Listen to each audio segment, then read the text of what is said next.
Hello everybody, it's VG Time back again with another deck profile.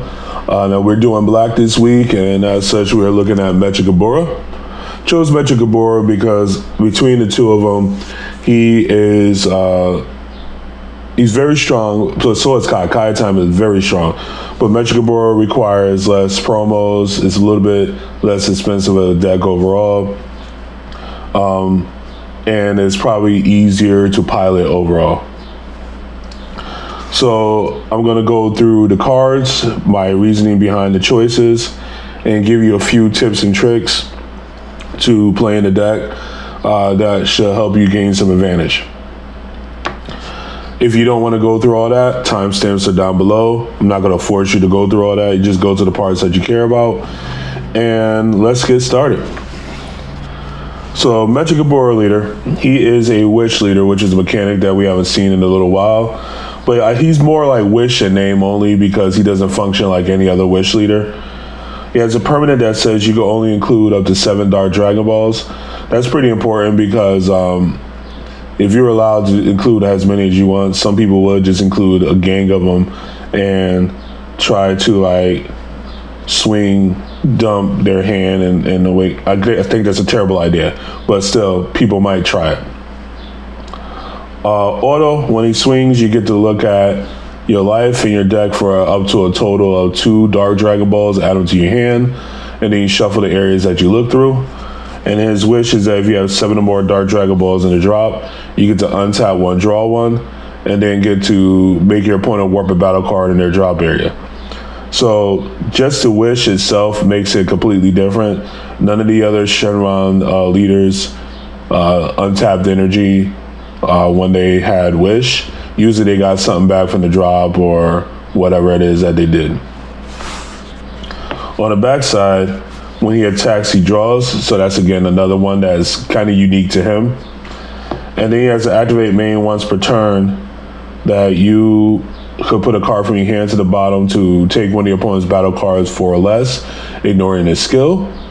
Negating his skill.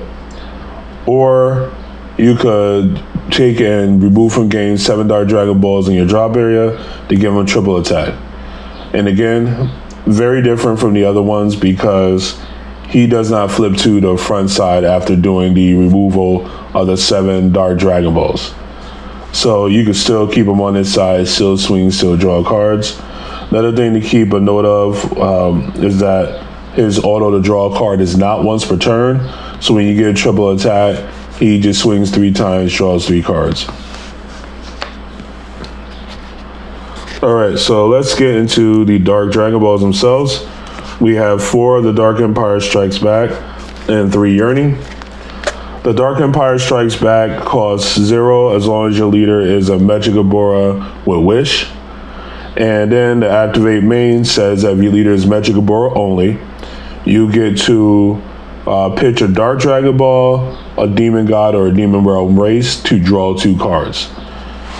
Yearning has the typical activate battle of Dark Dragon Balls to give one of your cards plus 5k for the battle, but has an activate main that if your leader is a Demon Realm Race, you get to force your opponent to warp a 1-drop.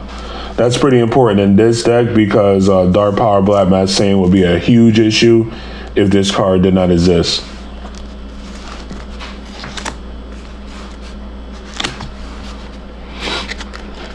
So the battle cards, Toa, Salsa, and Shroom.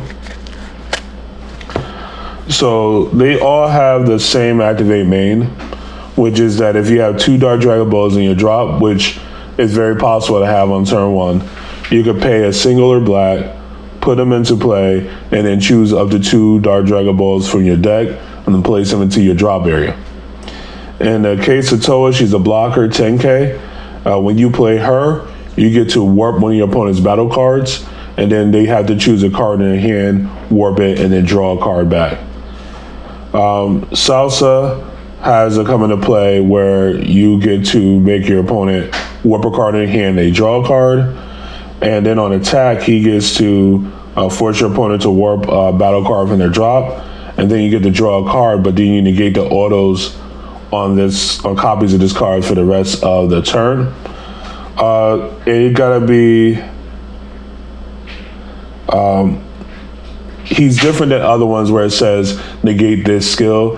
He negates autos, period. So if you had 2 salts in your hand, you had to, and you wanted to use both of them, you gotta play both of them first to get the hand rips before you attack with one of them to draw a card. Because if you attack with one of them to draw the card and then you play the other one, you don't get that auto. Shroom, he doesn't have a come into play auto, but he on attack is to make your opponent warp a battle card in their drop, and then you get to choose one of their battle cards with cost 3 or less and send it to their warp. So as you can see, this activate main to just put them into play for 1 energy. If Dark Power was out on your opponent's field, would make these cards much worse.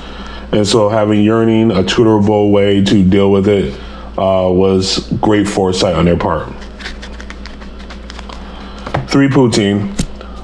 This is Demon God Poutine Ritual at hand. She is the reason why you're going to be able to gain some turns. So she's a counter attack. You pay 2, you just counter the attacking player. But on play, she has an auto where you can take a card from your hand, put it to the bottom of your deck. And then your opponent cannot attack unless they warp 2 cards in their hand each time. So she's like Topo. Little better in most ways, worse in a lot of ways. But still, great, amazing card. Tech, Dark Mask King, Pursuit of Power. This guy is a permanent that if your opponent has 2 or more energy and 1 or more battle cards in their warp, he gets plus 6,000 and can attack battle cards in active mode. I'm playing this because there's a lot of annoying little utility 1 or not even 1 drop, just annoying little utility cards that have barrier that you need to be able to get through. Think about Bobby, Wings, so on and so forth. Black doesn't have an easy time dealing with barrier outside of like the Vegeta or Demonic Absorption, and you don't really want to pay that amount of energy for it. So being able to pay 1 to be able to deal with a 1 drop is great. Another thing that's good about this card is that a lot of people try to not fill their drop area with battle cards, but this forces the scenario where they have to. So they either lose a card on the table or they combo a card. Either way, you're going to get a card in the drop area and be able to start warping stuff to gain value later in the game. For Toa, super combo, she's sparking 5. You're going to have that usually, again, depending if you're going first or second, turn 1 or turn 2. She's always 10k, so that also makes her very good. So yeah. Dark King, Mechikabura, Power Restored. This right here is Deflect Double Strike 8-drop. You can pay 4 black if your leader card is Mechikabura only. And has an auto that if your opponent has 4 more cards in their warp, you get to warp all your opponent's battle cards. Does not ignore a barrier, of course. And then you get to choose 2 of those battle cards in their warp. 2 battle cards in their warp would cost 7 or less. Play them to your side of the field with their skills negated for the game. So he's amazing when you're behind. He's amazing if your opponent is playing really good cards and you were able to snag a few into the warp. Otherwise, he's just okay. I have another card that I prefer over him, which I'll get to in a little bit. Darkness Judgment at 4. This card is the Stones. So it's a counter attack, and you may use it for that effect. But it has a permanent that says if your opponent has 3 or more cards in their warp, you can activate this card's activate battle skill from your hand without paying its energy cost. And the activate battle skill is that if your leader card is a Mechikabura only card and it's your opponent's turn, choose one of your cards and it gets plus 5,000 power for the turn. So it basically is a defensive bean. It doesn't work on offense, which is kind of sad, but it is what it is. But it gives you a little bit more freedom as far as tapping out. So now we're going to go into legacy support. Toa Dimensional Convoker. This card searches the entire engine, does negate your super combo, one of your boss monsters, as well as several other cards in the deck. She also has the ability as an activate main to pay a singular colorless, to play a skillless battle card as a demon god, 2 or less, from your deck or drop area. So we play 2 copies of Shroom, 2 copies of Salsa. She has synergies with the Dark Dragon Balls, which again, when I get into my little tips and tricks, I'll get into that. Bomb Squad, Dark Mask King, Devilish Dominator. So this is my preferable 4-drop to this guy, and it has to do with opportunity cost and what board state you're in, right? So as I said, this right here is great when you're from behind. But if you're even or ahead, this card is strictly better because of how the damage lines up. So if you're trying to end the game on turn 4 or even turn 5, this could at max steal 6, this could at max steal 4. In a case where there's a negate involved, let's say your opponent had 1 negate, this could have max steal 4, this could have max steal 2. This card also warps cards in their drop area, so that's also helpful. They both have deflect. Now where this is also better than this, besides when you're behind, is if you're going against green. Even though this has deflect, he costs 6, so you don't want to get hit by charismatic villain. This card kind of gets around that scenario.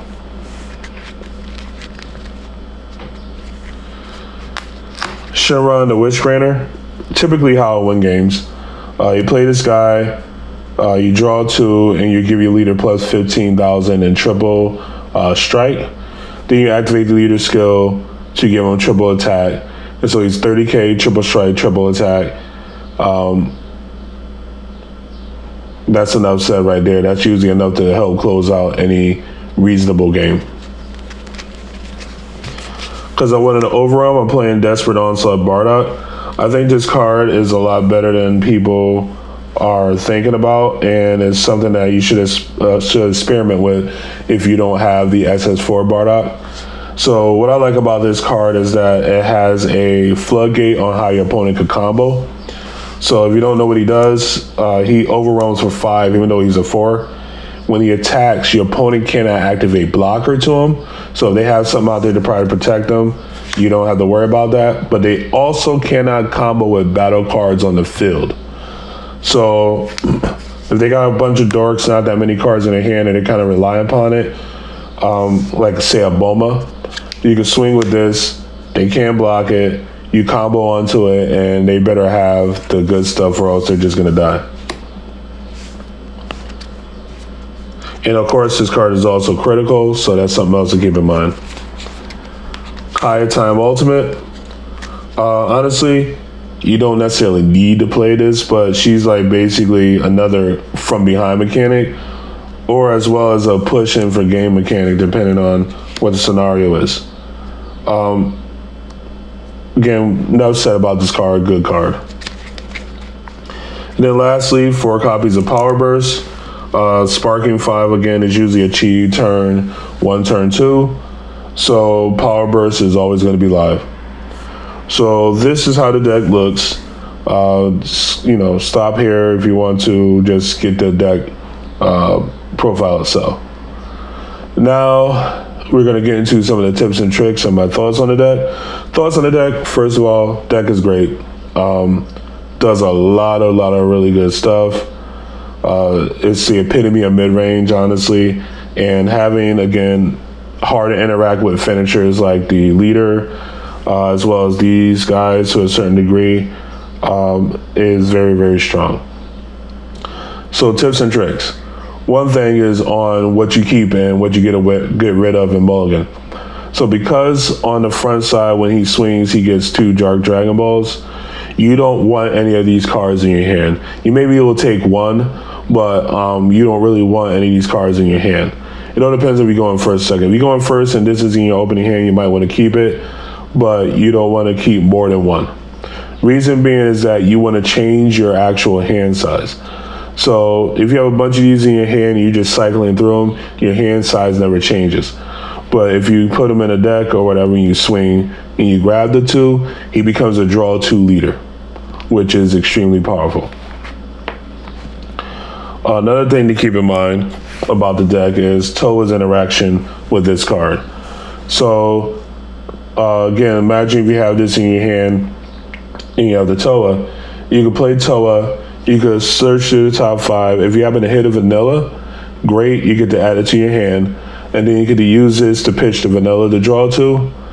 And then the following turn, you could just pay 1 with Toa to put the vanilla into play. So again, another cool interaction.